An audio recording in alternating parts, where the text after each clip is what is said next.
Omadsizlikdan shikoyat qilayotganlar ko'p.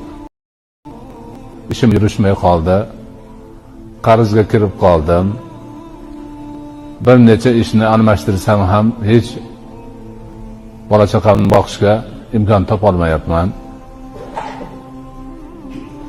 Boshqalarga aytsam, senga ilm amal qilib qo'ygan, baxshiga bor deyapti, undoq qilyapti, bundoq qilyapti degan shikoyat nihoyatda ko'p.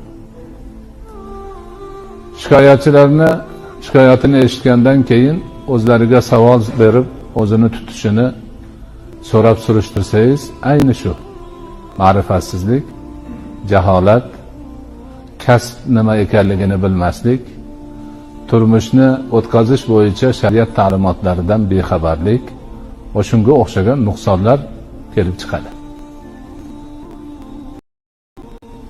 Mana shu hozirgi boshlagan mavzuimizni borib taqaladigan joyi kasb, rizq masalasi va rizqni kasb qilish masalasiga borib taqaladi.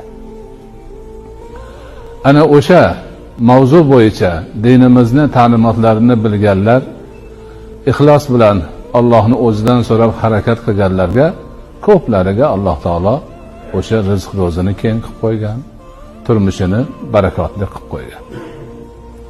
Bu borada ma'rifatsiz, shariatga amal qilmay, turli ko'chalarga o'zini urganlar yuqorida o'zlarini shikoyatlari kabi qarzga botib, oilasida noxushlik, oila a'zolarini boqolmaydi, nafaqasini bera olmaydi, bir yoqdan qarz, bir yoqdan nafaqa, yana boshqa mushkulotlarga o'ralashib qolgan bo'ladi.